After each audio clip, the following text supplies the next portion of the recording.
Hey girl, hey, welcome back to my channel. It's your girl Misha. Thank you guys for joining me yet again for another review. Tonight we are back with the Married to Medicine reunion part 1, season such and such. Child, I don't know. I don't even know why they're having 3 parts to a reunion. It wasn't that much, honey. All we need to do is get into it with Contessa as we get into it. Is you or is you ain't getting a divorce, okay? That's all we really care about. But we got to go through all of this to get to the meat and potatoes. Also, I want to say hello to the gentlemen as well. If you are a man and you are listening to this review, please do not take hey girl, hey too seriously, child. We want to include you as well. Let's get into it as we get into it. So the ladies say hi and do all the niceties and whatnot. The ladies' fashions. Okay, let's get into that. They're fashioning, okay. Heavenly looked like she was trying to be a city girl. Okay, city girl's up 2 points. Simone looked I don't know how Simone was looking. That ponytail and that dress is giving real I Dream of Jeannie. I'm just saying. Dr. Jackie's dress was as straight-laced as she is. Let's move forward. Andy says hello to all the ladies in true reunion fashion. He says hi to Anila and asked her if she was wearing the Lisa Nicole collection. Well, child, at least he gave She by Sheree a break. Because y'all know Andy gonna ask about She by Sheree if he don't do nothing else. So she was like, no, honey, I'm not wearing no Lisa Nicole. She probably was thinking, Lisa Nicole not getting no more free promo out of me. I know that's right, child.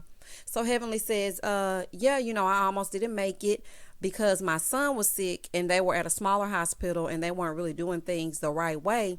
But after Dr. Damon stepped in, within an hour, he was better. See, that's why black doctors are needed. Like, we don't get the care we need. I'm glad Dr. Damon was there to save the day. So they start out showing us how COVID affected them, but they still managed to have a good time, right? They said it was challenging, but Dr. Jackie said, look, it was the same as going to work. Dr. Heavenly told us, her dentist office had to be closed for 40 days, and Dr. Contessa said she was doing telemedicine. Do y'all know how I would have looked if I did a telemedicine visit and Dr. Contessa showed up? Charlotte be asking all kind of questions. I'm like, don't even worry about my cough, honey. Let's get into it as we get into it. What is going on with you and Scott? That's exactly why I can't be trusted. So then Andy asked if they picked up any skills in quarantine. Contessa says she became a dancer, a whole TikToker, okay? She practiced and TikTok made her do it, okay? Listen, I ain't gonna lie to y'all. I have a Savage Challenge dance on TikTok myself under my personal page. Honey, you couldn't tell me nothing. And I do mean nothing. I'm a savage. Classy, bougie, ratchet. Shout out to Meg Thee Stallion. Child, let me tell you, some 30s are the new 20s. And I was definitely TikToking with the TikTokers. Honey, I was in there. Especially March through June. Child, you couldn't tell me nothing. So then they talked to Anila about her relationship with Toya. And they really relive, Anila not paying her bills on time, right? So both of the ladies come with their receipts. And so Simone says, I feel like Anila did a great job fitting in with the ladies. Okay, Simone, that was nice. Then Anila says, she's all moved into her $3 million house and people going in on her about her building a house, but she can't afford to pay for hair and makeup. She was like, listen, I paid on time. So Toya pulls out an iPad with a text from a stylist allegedly saying Anila did not pay him on time, but then Anila has some printed copies of her receipts letting it be known that she did in fact pay on time. I don't care, honey, as long as they've been paid. Andy messy behind gonna ask Anila, well, what would the hashtags be for these ladies' looks if you were blogging them, right? So she gave them all names, but the one I was concerned about was the one she gave Toya. She said hashtag U-Haul collection. Baby. Listen, I couldn't really cackle because my throat was burning, but honey, that was good to me. When I tell y'all, I laughed so loud, and I really like Anila. I didn't really think I was gonna like Anila at first. I was like, child, she doing too much, honey, trying to get in the mix. But I actually do like Anila. Her shade is needed, honey, and she held her own this season, if I do say so myself. So Toya said Anila hurt her feelings. Okay. Girl, how did she hurt your feelings? By doing what? So Heavenly said, you can't be so blunt and frank with people. Girl, you are the queen of blunt and frank. Let me tell y'all something. I am unbiased on this channel. Heavenly, girl, hush. If that's not the pot calling the kettle, calling the pot, calling the kettle. You need to talk to the man in the mirror, honey. Shout out to MJ. Girl, goodbye. So then Toya said, "You are rude. You have called me rude, stupid, a prostitute." So Andy was trying to get in there while her and Toya were going back and forth. And so Andy was like, "Excuse me, can you listen to the old white guy?" Andy, watch it, honey. Just leave race out of it, okay? We having enough trouble over there on Beverly Hills and the Real Housewives of New York. So stop trying to incite rage and anger, honey. Just hush. So then Simone was like, "Can you guys please just listen to the old white guy?" And Andy kind of gave her a look, and I'm like, "You said it." So then Simone said, "I'm just repeating it. I would never say that to his face." I loved it. I know that's right, Simone. So anyway, Anila said, "Toya, you talk down to me and everyone else around you, even people in the neighborhood, honey. Everybody's saying how you cannot be trusted." So here comes Simone. "She did speak to you aggressively, but she took you on as a little sister, and Toya isn't always the most delicate, but she has a big heart." Bucky the Beaver, hush. Her speaking to Anila like that is unacceptable. She does not get a pass for introducing her. And she has a sister. Nobody asked Toya to take her under her wing. She's rude, okay?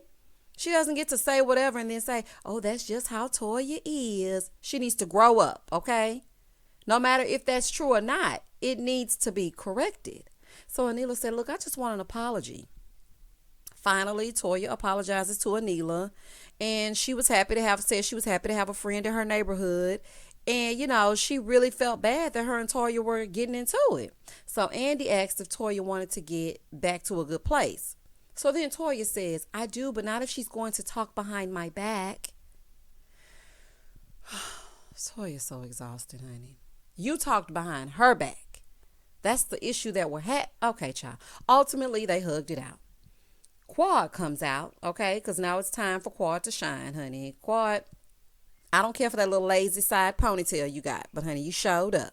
So they show us a few flashbacks of her and Toya, and they revisit the whole apartment comment. Quad got her a bachelorette mansion now, all of her own, honey, and all on her own. And she made sure to let that be known. So Andy said, "Toya, what do you think about her home?" She said, "Oh, I don't." Baby, they shady boots, and I love it. So Toya said, "She cared about it on that live." "Oh, yeah, she cared about it on that live." Girl, goodbye. So then Toya said, "Yes, we talked about that right after I did that live later that night." Now, Quad didn't address that, so she started talking out loud and started talking out, "Well, she doesn't know the difference between a single-family home, an apartment, or a townhome. But, Andy, if you got questions, let's get into it." First of all, Quad, honey, let's get into it. It's mine. Okay, honey, let's get into it if we're going to get into it. Okay. Secondly, you didn't answer the question. So that lets me know that Toya is actually telling the truth on this one. And y'all did discuss that after she said it before it ended up on Everyday Husband Quotes. Shout out to that YouTube channel. Girl, anyway, talking out loud, trying to talk over that lady. I ain't buying it. So then a viewer asked a question to Quad about not taking accountability. Honey, that's all of y'all. None of y'all take accountability. So Heavenly and Quad were talking about their little rift, and they said, "Look, we're sisters. We understand each other." Heavenly said, "Look, I understand Quad. She's a little bit sensitive, and I just got to deal with that." So then Simone pipes up and says, "Well, Quad holds grudges, so it's interesting to see you forgive her." Simone, you hold grudges as well, honey. You held a grudge against Jackie. You don't want nobody to like Heavenly. And you're still holding a grudge against Quad, quiet as it's kept, for those seasons in the past. Do y'all remember when Simone and Quad were into it? And she still don't like Quad, but she just pretend like she does. Quad said, "Listen, we all hold grudges. I'm going to stop letting you put that toe tag on me." Simone said, "I'm not putting a toe tag on you, sweetie." Quad said, "Okay, because Miss Ma'am is not dead." Girl, goodbye. Goodbye, child. Quad always got some kind of saying, honey, but I can't talk because I do too, child. Moving forward. So then Heavenly said, "Well, I ain't the one to gossip, so you ain't heard this from me, but I heard you got a man." She said, "I have a few that I'm dating." So then Andy said, "Well, Bill Gates is getting a divorce, so does Quad Gates sound good?" "No, it doesn't." Okay. So she was like, "Oh, Andy, you got to connect?" He said, "I may be able to hook that up." She said, "Okay, we'll do what it do and let me see what I can do." I know that's right, baby. Let me find out, child. But this is the thing, child. She would run poor Bill crazy with all that extra, honey. Bill ain't going to be able to handle all that. Bill eat mayonnaise sandwiches. He don't want Quad with all that extra seasoning. Honey, no ma'am and no sir. So the men arrive. We see them arriving, right? And then they show Toya all of her foolishness that she did this season. And instead of her taking accountability like I knew she was not, she started saying that she was worried about Dr. Eugene. She felt like he was depressed. She felt like he might have been getting COVID. These are all valid things to be worried about, okay? Especially when your husband is an ER doctor. I'm not taking that from her. But that does not give you a reason to go around acting the way you were acting. So she was like, and nobody asked me how we were. Nobody. Girl, everybody was afraid of COVID. They're all doctors. She just feels it's different because Eugene is an ER doctor. So Heavenly says, stop all that fake crying and all of that. The only person you care about is yourself. And I'm sorry, but I just have to agree. Because I don't feel like this had anything to do with Dr. Eugene being in the ER. You worked that man to death. So then Contessa said, we're all going through it. I'm sitting here and you didn't even apologize for what you just saw. She's like, well, I can't even finish a sentence.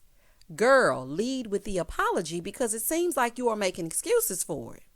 So Dr. Jackie said, look, we would like you to take some accountability because it seems like you are generalizing what happened. So Andy said, well, they're pretty much saying COVID brought stress to everyone's lives. And it did. So still Toya says she was the only one living death every day. Toya, please. People lost their lives, their jobs, their sanity. There's no excuse to treat people like crap. Some people went without food while you shuffled around in your golf cart. I'm pretty sure they would rather have been living in the lap of luxury instead of standing in line for 4, 5, 6, 7, 8 hours waiting for a box of non-perishable food items. I don't want to hear it, girl. I do not want to hear it. So she said, look, when I attacked, they attacked me back, and very wrongly. As they should. Girl, anyway. So Heavenly and Quad start going at it about this whole, emoji thing. And Jackie said, look, accountability is this, Toya. I was wrong for A, B, and C. That is true accountability. So Simone, why you not piping up? You got so much to say to everybody else. So then Toya tells the group she's sorry. Ooh, girl, finally. Then we go over to hear about Toya selling her house. She says she's selling because everybody is making $1 million over the asking price. I'm not buying it because if I build my dream home, and this is truly what I've been, the culmination of everything that I've done comes down to this moment. And she was always talking about giving her children roots. Now you want to just get up and leave because everybody's getting $1 million over asking price. It's not making no sense. Okay, but whatever you want to say, honey, if you like it, I love it. So they started talking about sex, and Simone said her sex life got better during COVID. Good, honey, because Cecil said you wasn't hitting on nothing. I'm just saying. So then Andy said, okay, question, hook or no hook? Quad said, I like a little Captain Hook.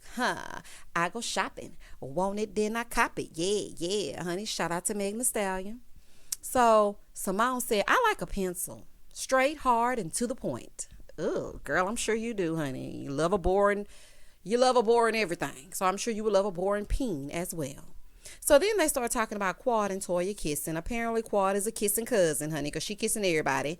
Toya ends up breaking Heavenly's girl kiss virginity. I kissed the girl and I liked it. Shout out to Katy Perry. So Scott finally shows up. Child, but we could have done without him, quite frankly. Now it's time to get to the mess, y'all. So Scott and Contessa, they asked if she thinks Scott is cheating, right? She said, no, today I don't. But there have been friendships, inappropriate conversations, and things that I don't like with other women. So here goes Scott. He in the back talking about, it's not inappropriate if she knows who I'm talking to. So then Curtis said, well, what does she deem inappropriate? Scott said, everything. No. Contessa, I know she didn't know about that esthetician on that phone. Honey, and you do a lot of inappropriate things. So I'm sure she knows exactly what she's talking about. Scott is a conniving, sneaky man. And everybody can see straight through you and everybody know you lying, okay? But it has to be something, because she's not going to just say that you're having inappropriate conversations if you're not with your life coach. And I'm doing air quotes, okay? She's like, yeah, but it has to be something that he deems inappropriate. So Simone said, listen, I don't give a F what he thinks. One of the breakdowns in my marriage was that Cecil was talking to somebody and I deemed it inappropriate and it needed to be addressed. I'm paraphrasing it, but that's basically what she said. Baby, child, Cecil sat back like, oh, child, please don't start in on me, honey. I'm comfortable. I don't really work that much. I can be down in my bar. Please do not make her think about me being friends with this woman. So Contessa said, well, how do you get through to someone? How do you make them listen? Simone said, listen, I had to file for divorce. Simone said, look, he has to be in a place to want to work on his marriage. So then Andy tried to pipe up, but Simone was talking right over him. I'm like, oh, Simone, honey, get a man a chance to talk. He was trying to tell Contessa about 5 years ago when Simone and Cecil were going through it, but Simone was not hearing him at all because she continued to speak. Dr. Jackie said, well, I think you're giving him mixed signals because you tell us all this, then you go on vacation, is basically what she was saying. She said, because he's my husband and we have 3 kids. Okay, so do you want help or not? So then Toya made a good point. She said, listen, the same way you want them to be proud that you're a physician, you should be the same way and want them to be proud about you being a wife and someone respecting you. And you have girls, so you really need to be setting an example. And you have a son as well. So you need to be setting an example of what respect looks like in terms of what he should be giving his wife in the future. Child, anyway. So then Andy said, well, have you talked about the D word? Has divorce come about? So Contessa said, any of them, all of these girls are my friends and any of them can answer that question. Why can't you answer? Why can't you just say it? Girl, you're getting on my nerves. So then Quad said, Contessa has filed. And so everybody looking like for divorce or what? So she's like, a legal separation. Some of them look like they didn't know. So I don't think everybody is as close as you thought they were. So then Scott in the back, and he was like, I'm going to leave if she's talking about this because it's a sneak attack. No, it's her truth. But leave, honey. Go and set yourself off. You don't want to do the work no way. So apparently they're going to storm the stage next episode and we're going to hear Scott try to speak his speech. And I really could care less about what he's talking about. I'm going to listen to him, but I just see liar written all over him. And you a Scorpio too? No, sir. And that was the end of the episode. Now, I'm sorry if y'all heard a little noise in the background. I don't know what's happening outside. They're having a full-on football game or whatever in the middle of the night. Child, it's the summertime. Please do not hesitate to like, comment, and subscribe to my channel. Hit that notification bell so that you will be updated each and every time I upload a video. As always, stay safe, stay blessed, spread love, not germs. Peace.